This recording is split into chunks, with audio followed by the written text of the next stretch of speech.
Welcome to the Ricky Mathews Show, the show that every single day celebrates the wonderful people of this great state who are making this a great place to live, work, and play. Hey, so regular listeners know this, but from time to time, we drift into conversations about food, and I've had many conversations about barbecue. I've had Melissa Cookson, who's from Mississippi, who has a number of Netflix specials on, and you remember my conversations with Jamie Bates and the work that he's doing as a barbecue sort of master here in coastal Mississippi, and many others. I just love gravitating to that. I love the barbecue myself. I have a green egg and love enjoying that and cooking and experimenting and trying new recipes. And of course, I have SuperTalk Outdoors, and you can't have a conversation about the outdoors in Mississippi and not think about wild game and processing your deer meat and cooking ducks in so many different ways. And I love having conversations like this. Well, anyway, our content producer, Cammie Martin, who does a great job helping us coordinate our guests, and I were having a conversation recently, and she said, we haven't had Malcolm Reed on your show. You got to meet Malcolm. I've never met a nicer guy. That's what she says about Malcolm. And I decided to do a little reading about Malcolm. And what's interesting is here's a guy who fell in love with doing barbecue and cooking in that way, and ultimately became an entrepreneur. And he has now he's the founder of How to Barbecue Right. They've got a great podcast. He's got a lot going on YouTube. Got some products that he has now, but it's a great story. You're going to learn a lot about Malcolm, who's just a good dude, but you're also going to get a story in entrepreneurship, and you may even hear some cool ways to approach barbecue. So it's going to be a fun conversation. He actually lives in Hernando, Mississippi, way up north. I would say it's almost nearly a suburb of Memphis. But without any further ado, let me welcome Malcolm to the Ricky Mathews Show. How you doing, Malcolm? I'm doing great, Ricky. Thanks for the invite, man. I'm excited to be here and talking my favorite thing, barbecue. It's really, let me tell you, it's interesting because I watched one of your I've watched several YouTube videos, but in one of them, maybe the lead YouTube video that you have up there when you first start talking about, you sort of introducing yourself, and you said in there that it's kind of weird looking at the camera, that you have to think about that you're really talking to one person and trying to help them become a better, sort of barbecue person. You may have felt uncomfortable initially, but you have really learned to love the camera. You've done a great job of being yourself. That's the same thing with this radio program. You got to be authentic. You got to be yourself. I can't fake it because, your listeners and your viewers will quickly figure that out. You have to be honest about what you know and what you don't know, and when you make mistakes, and just own it. So you got to be who you are, and you seem to be a good guy. You just bring sort of you care about people, you connect with people, and that helps you extend your brand. But you've really, did you ever imagine in your wildest imagination that you'd have hundreds of thousands, if not millions, when you added up, people watching your videos? Never, man. It was just something I've had a passion for a long time. Growing up in the Memphis area, Memphis in May is the world championship barbecue contest. So that's always been a back burner for us. And in South Haven, we had a little tune-up contest. And that's kind of how I got involved with barbecue as a young kid, going to it with my parents and friends and just growing up around it. And when I thought about barbecue, I always think of friends, family, good times. And, we just kind of stuck with it as I got older and went to college, and then, got out in the workforce. It was always, I fell back to barbecue, and it's just something I've had a passion for. So I think I've met some of the best people in the world, talking about barbecue. Well, we're gonna get into all of this before we get done with our conversation today. When I looked at your cooking competition, you went at it big, and the list is too long to list them all. Take the rest of the show. You've had a lot of success in that area. But what's interesting, and what I've learned from talking to people who've done competitive barbecuing, is you literally never arrive, do you? It's just you keep learning things that allow you to tweak it and make it better, and who's going to have sort of that innovative twist this time that's going to enable them to win. It's subjective. It may be even a little political. There's a lot that goes into it. But you kind of mastered winning, didn't you? Well, we got pretty lucky at it. I don't know if you ever master it.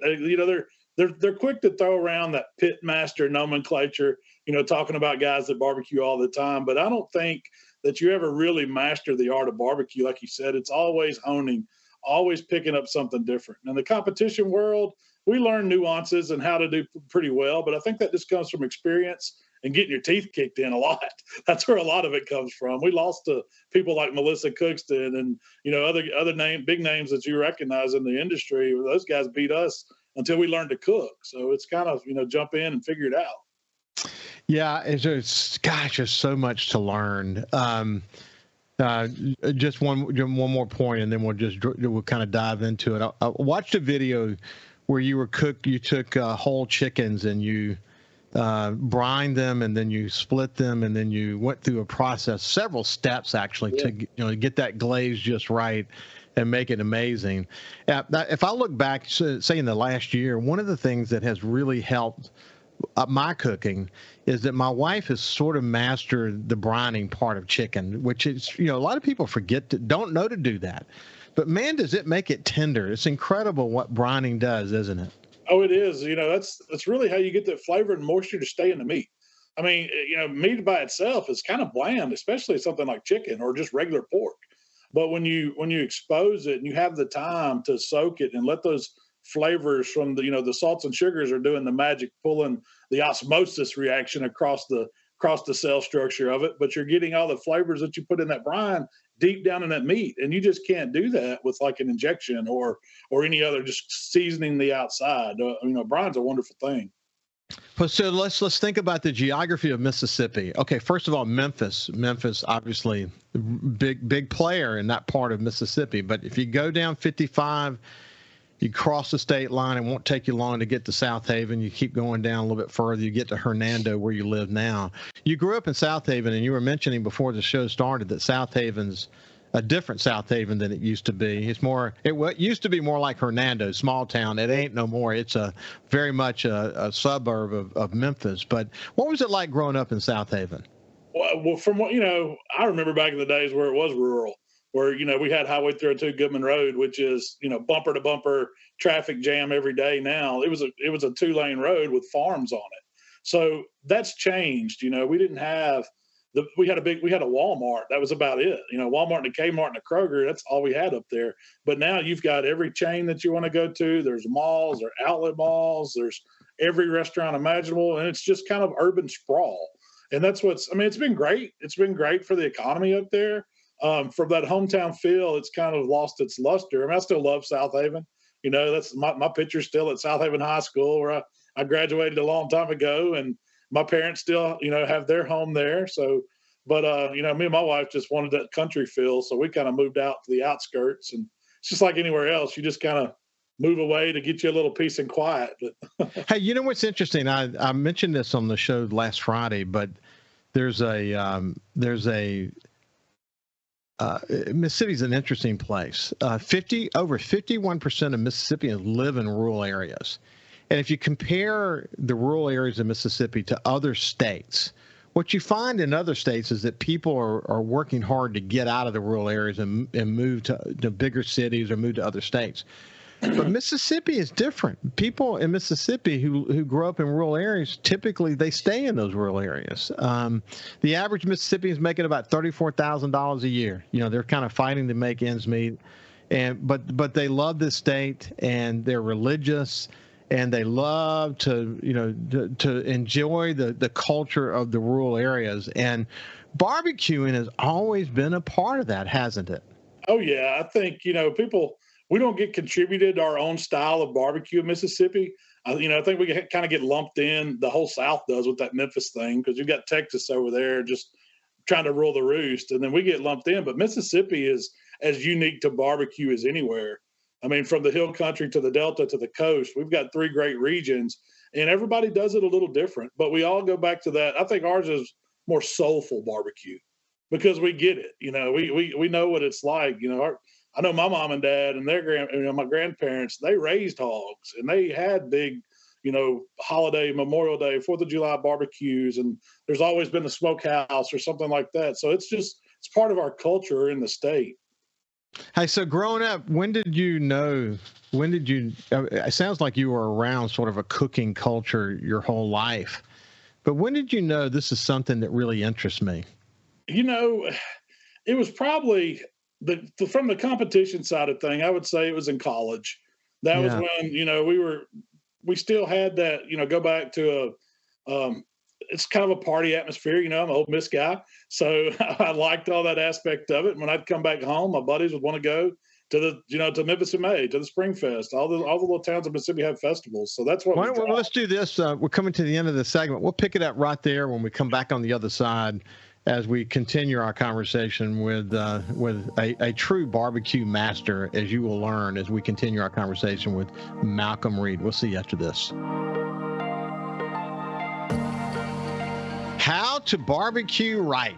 That's all you got to look up to go find the YouTube channel or the podcast from Malcom Reed. And I mentioned to him before the show started that his wife Rochelle and him sound a lot like my friend Cuz Strickland from Mathews on the Fistful of Dirt podcast. They have a coolness about the way they communicate, and it's very friendly, and it's like your next door neighbor teaching you what you need to know about barbecue. It's really cool. Hey, when we went to break, Malcom was saying when he went to Ole Miss, he found an interest in barbecuing, and we were just beginning to have that part of the conversation. Why don't you pick it up from there, Malcom?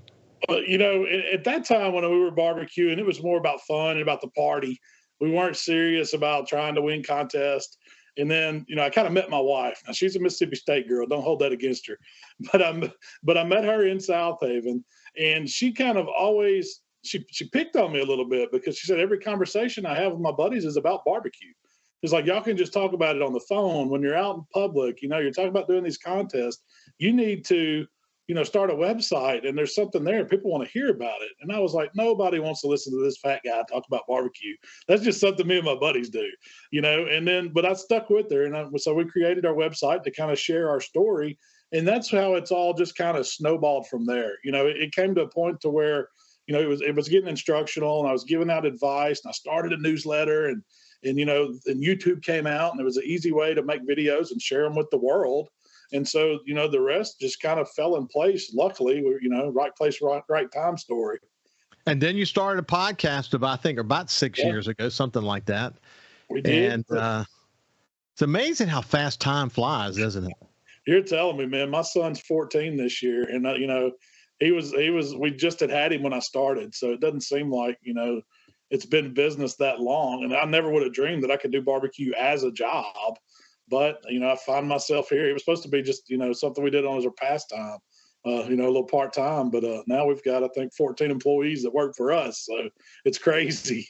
It really is. It is incredible. What we all know about entrepreneurship is that, and we focus a lot about that on the show because it's the small business owners that make this state tick. And what I have found is, and what I often say about entrepreneurs is that they're monomaniacs on a mission. There's a passion for whatever it is that drives them in their business. It's not easy. It's hard work. Then without the passion, it's hard to keep that flame going.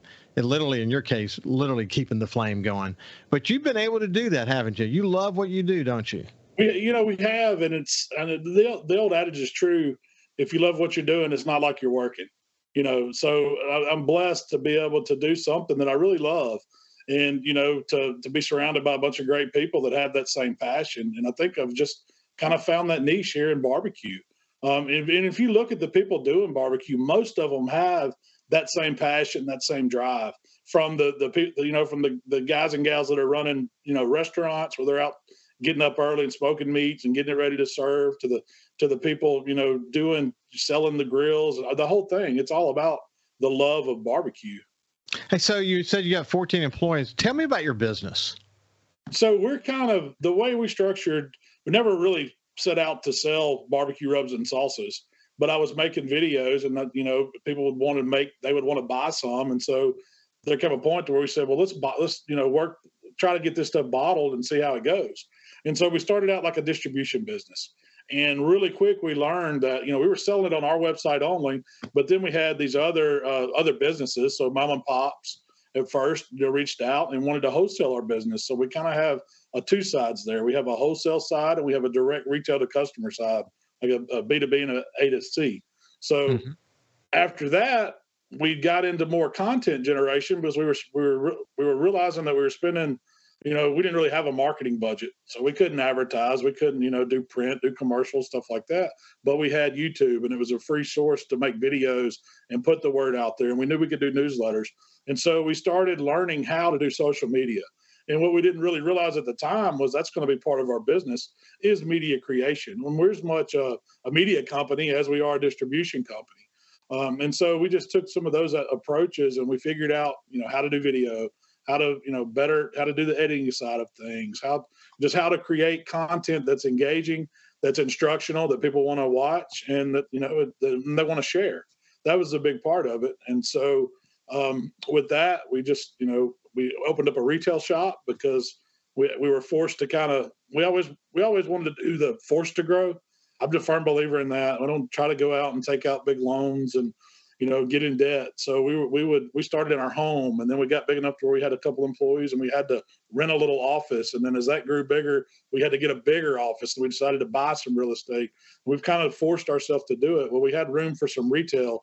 And so we opened up a shop, and it's part barbecue supply store, part fan shop, because we get a lot of people that travel I-55 coming through Mississippi that want to stop and they want to see, kind of what we're doing here and, and buy a t-shirt or buy a bottle of rubber sauce or something like that. So it's really been neat to see it grow and to see my business kind of change. As I mentioned to you, there's something you said that's really powerful. And I want to focus on it for just a second. I grew up in newspaper companies. I was president publisher of 3 Coast newspapers.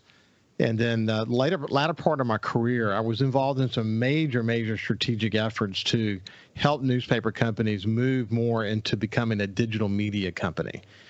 And so, I had the opportunity to work with Advanced Condé Nast, largest privately owned media company in America, that was really very seriously into understanding the multi-dimensions of what it means to be a digital media company. And so if you hadn't said what you just said a second ago, if you would have just talked about what your experience has been in social media and YouTube, et cetera, I would have said to you that you're actually not in the barbecue business. The barbecue business is actually just a product, a tool that's part of what you use to gain revenue. But at the end of the day, you're actually in the digital media business. And the more that you are in a digital media business and you understand how to deploy best practices related to that, then you can decide in a multidimensional way, how do you want to use this growing skill set to grow other products, even maybe outside of barbecue? It could be that you start a business that is focused on helping other barbecue people, get their name out there for the world and how to market their products using digital media. That you're literally a multi-platform digital media company that sells those services to other companies that need to know how to do that as well. And then it could be other products. But once you understand that that's the kind of business you're in, then you need to master it. The more you master it, the more you're able to understand the organic nature of social media and the YouTube business and how podcasts play into that. How to use your personality, this relationship between you and Rochelle and your employees to really sell the brand that you represent. But you actually become sort of a conglomerate. There's a lot of different pieces to it, but it's evolving, and there's really no telling where this will take you, Malcom, seriously. Well, as long as I get to barbecue and hunt and fish, I'm going to be okay for that ride. But no, you're right. And, it's been interesting to learn that because, it's definitely changed over the years. I mean, you've seen the way advertising and marketing, what was in 15, 20 years ago is gone now. I mean, yes. You have to have that digital presence. You have to, every platform. You can't just pick one. You've got to know how to work them in and out. And how to do that, to get whatever message is or whatever product you're trying to get across to the consumer, you have to know how to play in those fields. And that's one thing that we really work hard at. And me and Rochelle have since taken a little step back from the day to day to concentrate on that side of the business, because we realize we've got to have the right employees in place, and we've got a philosophy that we like to do things. And so we want to get them trained and thinking like us, and, to where we can use the approach we have and apply it to other industries, other businesses. Yeah, it is. Gosh, it's so interesting. How do you build a company that is built to last? How do you build did you ever even think in your wildest imagination that you'd be thinking, okay, if I were not involved in this, would it still keep going? How critical am I to the success of this company? And certainly as it relates to the barbecue side of this, you are the most critical component because it's your personality that people are connecting with, et cetera. But how do you build a company that lasts beyond you? How do you build a company that supports those employees and the growing number of others that will come to it in the future, that have the enduring core values built into the culture that's bigger than any one person? That's the kind of thing you're thinking about, isn't it? Well, it is. I realize quick that I can't do this forever. There's going to come a time to where I want to, hang it up or step back some. But I think that, you have to have some forward vision, and you have to plan for that. And you have to have some help. I don't think one person can think of how they're going to do it all on their own. And so I think that's one thing with us. We're not saying that I don't like to make money, but I'm not scared to spend the money that we're making to gain advice, to get the right people in the right places, to listen, because, I'd never have thought I'm the smartest person in the room, but there's a lot of good advice and a lot of people out there that can help you in that world. And I think as long as you put that in place and you have those structures and you have those principles, that it'll fall, everything will come together. Because it's not easy. Being a small business owner is not easy. How to barbecue right. This is Malcolm Reed. When we come back on the other side, we'll continue the conversation. We'll see you after this break. Welcome back to the Ricky Mathews Show. I have my new friend Malcolm Reed, who you can see him on YouTube or his website, howtobarbecueright.com. He also has a company, Killer Hogs Barbecue. He lives in Hernando, Mississippi, which is really kind of a suburb of Memphis. Memphis is a big hug for barbecue for people who are, Memphis in May. Is that it? Memphis in May? That's the big. That's the World Championship. Yeah, that's the World Championship. Huge. So when we went to the break, we weren't talking much about barbecue. We ended up talking a lot about entrepreneurship and the digital media business and how it's affected him, et cetera. Hey, when you think about this, you heard what I said about the average Mississippian really loving her connection to the rural areas of Mississippi. Most Mississippians just kind of fighting to make ends meet, but they love it here and they love where they live. When you think about your average customer, what comes to mind to you? That's a good question, because when we first started, we were targeting a competition guy, the guy that was out there, gonna buy his barbecue supplies on Monday and get them delivered and then be ready to cook on the weekend. Well, we quickly realized that that's such a small market that to make that approach, you've got to think about the guy that's in the backyard, that's sitting at his, desk or on his phone, wherever he's at in his vehicle in traffic, and is looking for an idea of something to cook for the weekend for his family or friends. That's the guy that we wanted, because, most households in America have some sort of a grill, a charcoal grill, a gas grill, depending on whatever kind of fuel you want to cook on. Most homes in America have a grill. And so that was our target. We said, we're going to make that our target audience. We're going to, of course, I still love the competition thing. That's fun to me. I love talking competition barbecue. But the everyday recipe that people want to create at home, that's really, what we wanted to focus on. And I think that's helped us a lot, realizing that there's more consumers out there that and then now there's women. We're seeing a lot of women on the grills outside. The kitchens have been extended to the patio to outside, and women are great at getting out there and firing up grills and cooking just as much as men. So it's amazing.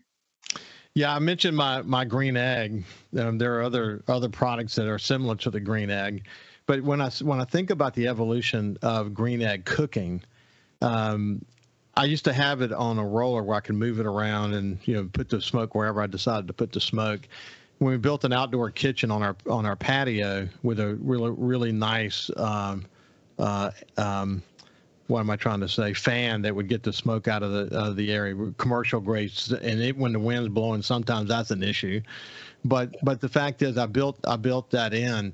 You think about the evolution of outdoor cooking and the tools that people have access to today. That, really affordable smokers and different types of grills and different types of ceramic cookers like the Green Egg, for example.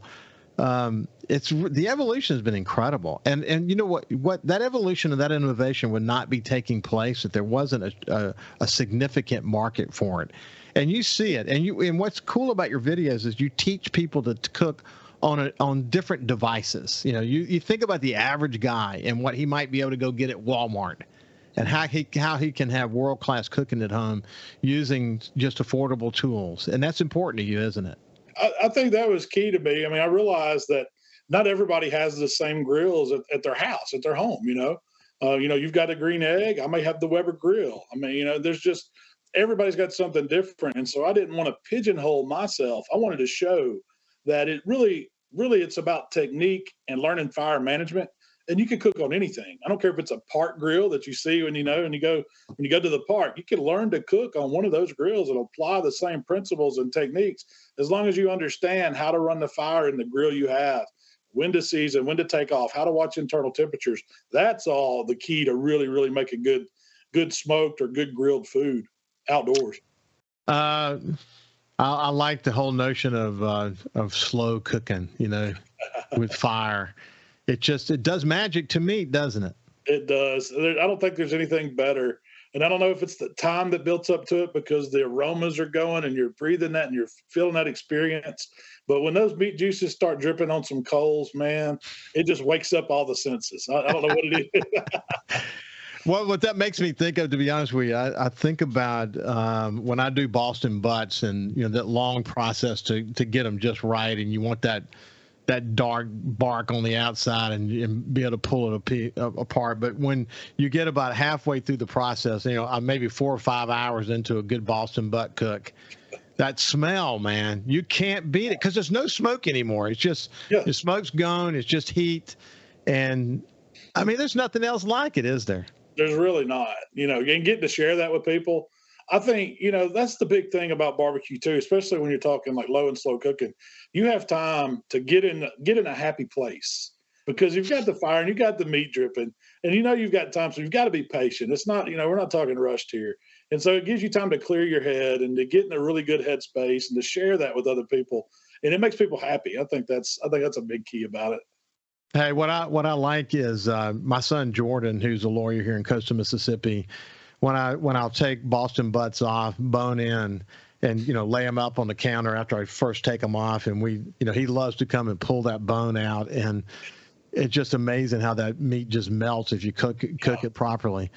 But yeah, so many. I mean, one of my favorite things to cook is chicken thighs. I just love chicken thighs. It doesn't take you very long, nope. But if you marinate them good and you get that brine good. It's a family favorite here. Are they favorite to you as well? Thighs are very, very forgiving, and I think you get way more flavor in that dark meat. People, I don't know why people have an aversion to, white meat, dark meat chicken. Breasts are just, they're okay, but it's just bland. It can get dry on you so quick. There's a small timeline when that breast is just right, but that thigh, man, you've got all that flavor in there, and we cook them all the time. I love the boneless, skinless ones. Yeah, that's what I do. Boneless, skinless. Boneless, skinless, and we'll cook as many as we can possibly put on the grill. So, the whole family will. It's a family favorite. We cook for the kids every Sunday. Everybody comes over.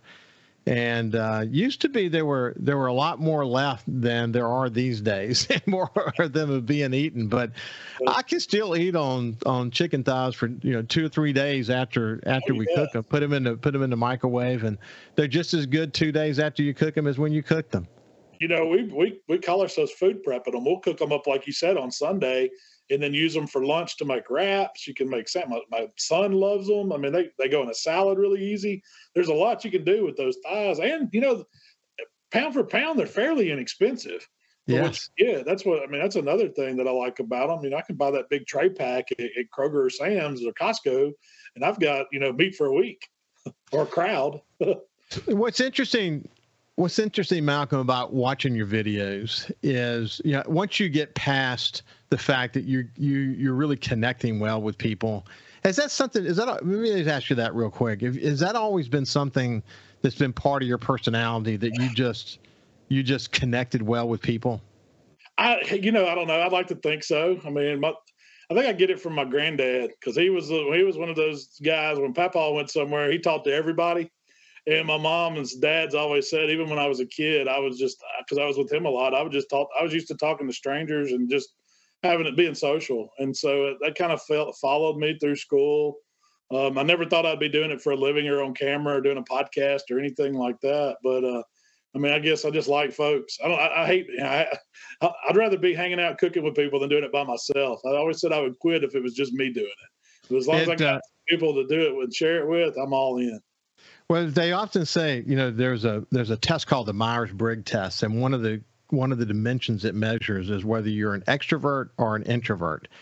And extrovert and introverts are sort of what you would expect. However, what's interesting about the big difference between the two is that an extrovert gets his energy or her energy from people, and an introvert gets their energy from within.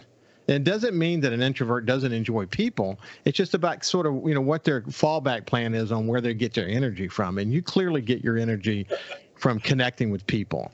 And, as I was about to say, you can immediately see that in your videos. And I think that's one of the reasons why you've had success, because your ability to connect.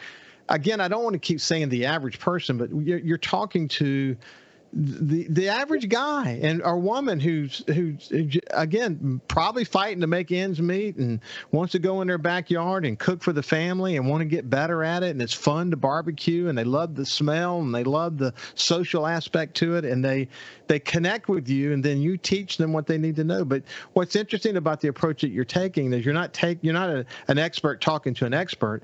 You're an expert who's giving sort of basic advice to people that can help them have a great meal. And people have really responded to that, haven't they? Well, yeah, I think a lot of it is the voice, because I've always, not being comfortable in front of the camera, the best way that I could think of it was to just talk like you're sitting there with me. The camera's not there. These are some buddies that are hanging out, and we're just jiving back and forth. And I think that's what resonates. That gives it the feel that you're there with them, and so you're comfortable. And I'm, I consider myself a student always. I always want to learn.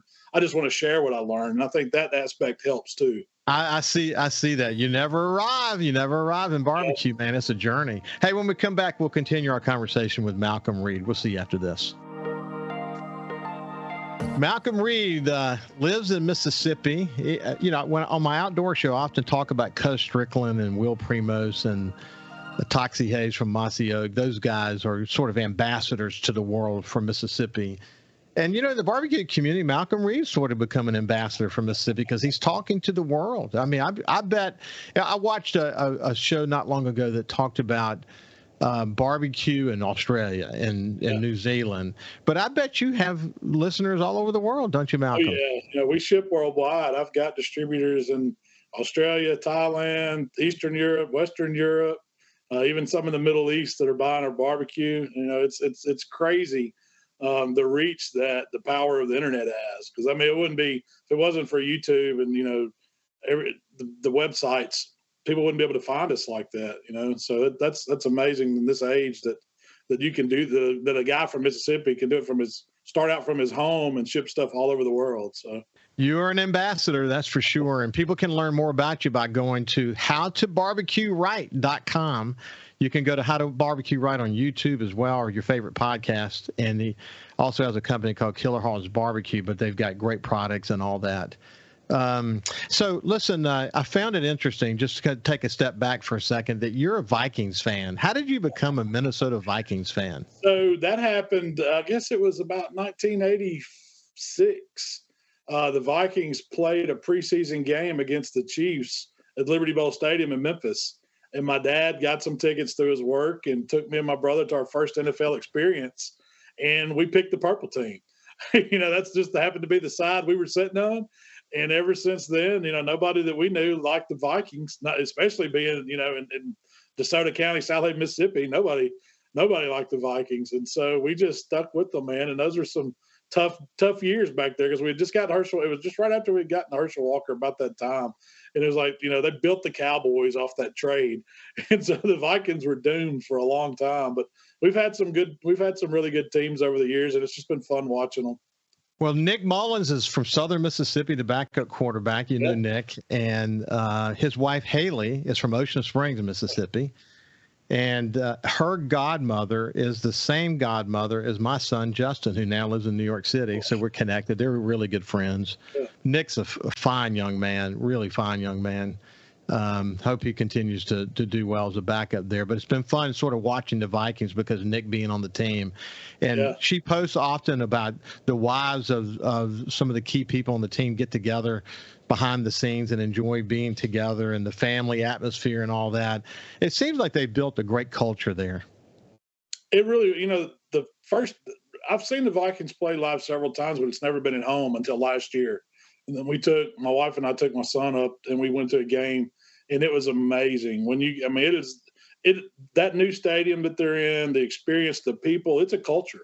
And even out from the tailgates, out in the parking lots, to once you get inside and the place is just absolutely rocking the whole time. It's amazing what they do there. And a lot of people, I guess some folks are down on the NFL and stuff. It's still fun to me. I love it. I'm an SEC I love guy, the NFL. When it comes to Sunday, I'm watching my Vikings. I'm a big time Saints fan, and I mentioned to you before the show started, I spent some time up in St. Paul when I was in sort of developing to become a publisher, and went to a Minnesota Vikings game. And this is just before they were forced to turn the music down. One of the things they were doing is putting, amplifiers behind the team that was visiting, and they would blow their eardrums out. I mean, it was just incredible. And Cal, who does the music for the Saints, knows that story well. That they're very focused on making sure the music's not turned up too loud. I bet Kyle tests that from time to time. But anyway, interesting story about even without the loud music, those fans are loud, just like being in the Superdome, and they really enjoy that. You love to hunt and fish, so is that always been part of your life? So it has been outside. I mean, my family's, I guess, my dad's from Corinth. He was born in Corinth, and they've always lived in that kind of northeast, western part of Tennessee, right on the state line up there in McNairy County, Tennessee. I don't know if you ever heard of it, but that's where their farm is. And so we grew up going up there and getting to hunt and I lived on a lake when we were a kid. So me and my brother in the summers, we kept a fishing pole in our hands, knew every inch of the lake. And so it's always been fun to me and the thing I've had a passion for. So recently, Rochelle and I had to, we've got to buy some land in Tate County and start our own little farm and start managing the land for wildlife and, just taking care and kind of being stewards of the land and, the deer that we in turkey and all the, the animals that we have living on it. So that's where I see myself doing if I ever do retire, but that's what we're working towards now is, getting into the more of the wildlife side of things. And, because our businesses kind of overlap, the same people that are hunting and fishing are also grilling, barbecuing, smoking. There's a lot of the same influences of just what we like to do. Well, anyone who enjoys the outdoors in Mississippi the way that you and I do, if they think it's about the shooting or the catching, they miss the point. It's about being out there. The whole, in fact, some of the funnest times for me actually is exploring in the off season and deciding where I'm going to put a food plot and what am I going to put on that food plot and just the process and enjoying being out there with my kids and my grandkids. Just so much fun. But I'm going to have you on my outdoor show soon, and we're going to talk about some hunting and fishing stories and cooking wild game, etc. But for today, buddy, we're out of time. It's been a pleasure to spend some time with you. Hey, Ricky, man, this was awesome. I appreciate the invite on, man. I've learned a lot too, and this, I love what you're doing here. So I'm a big fan. Thank you, my friend. This has been Malcolm Reed, and it's been a pleasure having this conversation. Have a great day, and we will see you tomorrow.